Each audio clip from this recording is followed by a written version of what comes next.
भक्तोड़ो शिवपुराण साध साधन आदि का विचारधारा श्रवण कीर्तन और मनन इन तीन साधनों की श्रेष्ठता का प्रतिपादन इस शिवपुराण में आपको कथा बताऊंगा। आप इसका ध्यानपूर्वक सुने और इस चैनल को लाइक करें, सब्सक्राइब जरूर करें।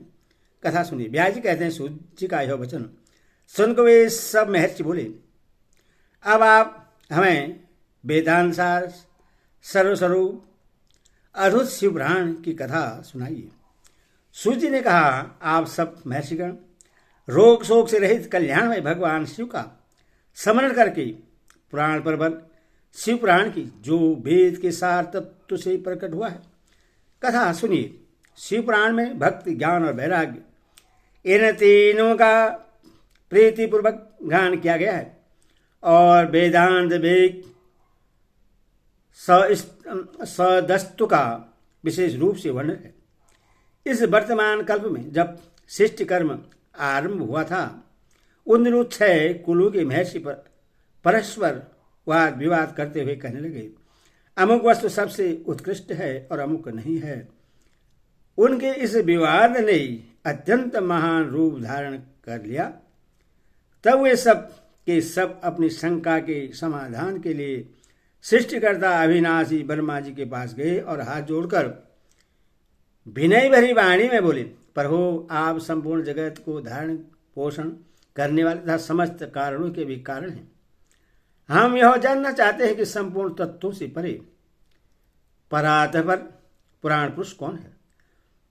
ब्रह्मा जी ने कहा, जहां से मन सहित वाणी उन्हें न पाकर लौट आती है तथा जिनसे ब्रह्मा विष्णु रुद्र तथा इंद्र आदि से युक्त यह संपूर्ण जगत समस्त भूतों एवं इंद्रियों के साथ पहले प्रकट हुआ है, वे ही ये देव महादेव सर्वज्ञ एवं संपूर्ण जगत के स्वामी हैं। यही सबसे उत्कृष्ट है। भक्ति से ही इनका साक्षात्कार होता है। दूसरे किसी उपाय से कहीं इनका दर्शन नहीं होता। रुद्र, हरि, हर तथा अन्य देवेश्वर सदा उत्तम भक्ति भाव से उनका दर्शन करना चाहते हैं।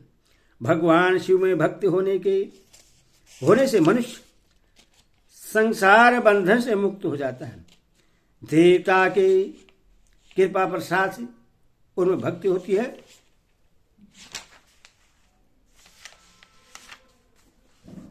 और भक्ति से देवता का कृपा प्रसाद प्राप्त होता है। ठीक उसी तरह जैसे यहाँ अंकुर से बीज और बीज से अंकुर पैदा होता है, इसलिए तुम सब ब्रह्मर्षि भगवान शंकर का कृपा प्रसाद प्राप्त करने के लिए भूतल पर जाकर वहां सहस्त्र वर्षों तक चालू रहने वाले एक विशाल यज्ञ का आयोजन करो। इन यज्ञपति भगवान शिव की ही कृपा से वेदोक्त विद्या के सारभूत साध्य साधन का ज्ञान होता है। शिवपद की प्राप्ति ही साध्य है, उनकी सेवा ही साधन है तथा उनके प्रसाद से जो नित्य नैमित्तम आदि फलों की ओर से निष्पृष्ट होता है वही साधक है। वेदोक्त कर्म का अनुष्ठान करके उसके महान फल को भगवान शिव के चरणों में समर्पित कर देना ही परमेश्वर पद की प्राप्ति है। वही सालोक्य आदि के कर्म से प्राप्त होने वाली मुक्ति है। उन पुरुषों की भक्ति के अनुसार उन सबको उत्कृष्ट फल की प्राप्ति होती है। उस भक्ति के साधन अनेक प्रकार के हैं, जिनका साक्षात महेश्वर ने ही प्रतिपादन किया है। उनमें से सारभूत साधन को संक्षिप्त करके मैं बता रहा हूं। कान से भगवान के नाम गुण और लीलाओं का स्वर्ण, वाणी द्वारा उनका कीर्तन तथा मन के द्वारा उनका मनन, इन तीनों को महान साधन कहा गया है। तात्पर्य है कि महेश्वर का स्वर्ण कीर्तन और मनन करना चाहिए। यह सुरीति का वाक्य हम सबके लिए प्रमाणभूत है। इसी साधन से संपूर्ण मनोरथों की सिद्धि में लगे हुए आप लोग परम साध्य को प्राप्त हों। लोग प्रत्यक्ष वस्तु को आंख से देखकर उसमें प्रवृत्त होते हैं, परंतु जिस वस्तु का कहीं भी प्रत्यक्ष दर्शन नहीं होता उसे स्वेंद्रिय द्वारा जान सुनकर मनुष्य उसकी प्राप्ति के लिए चेष्टा करता है। अथवा पहला साधन स्वर्ण ही है।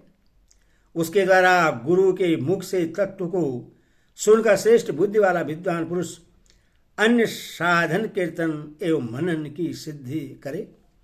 कर्मशो मनन प्रयत्न इस साधन की अच्छी तरह साधना कर लेने पर उसके द्वारा सालोक्य आदि के कर्म से धीरे धीरे भगवान शिव का सहयोग प्राप्त होता है।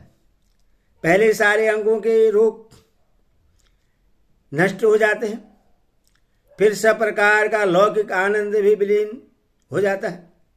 भगवान शंकर की पूजा, उनके नामों की जप तथा उनके गुण रूप विलास और नामों का युक्त प्रायण चित्त के द्वारा जो निरंतर परिशोधन या चिंतन होता है, उसी को मनन कहा गया है। वह महेश्वर की कृपा दृष्टि से उपलब्ध होता है। उसे समस्त शेष साधनों में प्रधान या प्रमुख कहा गया है। सूर्य कहते हैं मुनीश्वरों, इस साधन का महत्व बताने के प्रसंग में आप लोगों के लिए एक प्राचीन वृत्तांत का वर्णन करूंगा, उसे ध्यान देकर आप सुने। पहले की बात है, पराशर मुनि के पुत्र मेरे गुरु व्यास देव जी सरस्वती नदी के सुंदर तट पर तपस्या कर रहे थे। एक दिन सूर्य तुल्य तेजस्वी विमान से यात्रा करते हुए भगवान सनत कुमार अकस्मात वहां जा पहुंचे। उन्होंने मेरे गुरु को वहां देखा। वे ध्यान में मग्न थे। उससे जगने पर उन्होंने ब्रह्मपुत्र सनत कुमार जी को अपने सामने उपस्थित देखा। देखकर वे बड़े वेग से उठे और उनके चरणों में प्रणाम करके मुनि ने उन्हें अर्घ्य दिया और देवताओं के बैठने योग्य आसन भी अर्पित किया। तब प्रश्न हुए, भगवान सनत कुमार विनित भाव से खड़े हुए व्यास जी से गंभीर वाणी में बोले, मुने तुम सत्य वस्तु का चिंतन करो।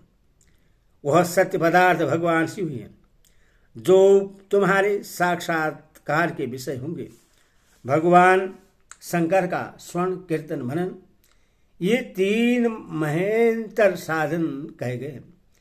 इन तीनों ही वेद संपद हैं। पूर्व काल में दूसरी साधनों के संभ्रम में पड़कर घूमता घामता मंदराचल पर जा पहुंचा और वहां तपस्या करने लगा। तदंतर महेश्वर शिव की आज्ञा से भगवान नंदिकेश्वर वहां आए। उनकी मुझ पर बड़ी दया थी। वे सबके साक्षी तथा शिवगढ़ के स्वामी भगवान नंदिकेश्वर मुझे स्नेहपूर्वक मुक्ति का उत्तम साधन बताते हुए बोले, भगवान शंकर का स्वर्ण कीर्तन और मनन, ये तीनों साधन वेद संपद हैं और मुक्ति के साक्षात कारण है। यह बात स्वयं भगवान शिव ने मुझसे कही है। अतः ब्रह्म तुम स्वर्णादि तीनों साधनों का ही अनुष्ठान करो। व्यास से बारंबार ऐसा कहकर अनुगामियों सहित ब्रह्मापुत्र संतन कुमार परम सुंदर ब्रह्मधाम को चले गए। इस प्रकार पूर्व काल के इस उत्तम वृत्तांत का मैंने संक्षेप से वर्णन किया है। ऋषि बोले, सूची स्वर्णादि तीन साधनों को आपने मुक्ति का उपाय बताया है, किंतु जो स्वर्ण आदि तीनों साधनों में असमर्थ हो वह मनुष्य किस उपाय का अवलंबन करके मुक्त हो सकता है? किस साधनभूत कर्म के द्वारा बिना यत्न के ही मोक्ष मिल सकता है? ओम नमः शिवाय। भक्तगणों, इस वीडियो को लाइक एंड सब्सक्राइब जरूर करें।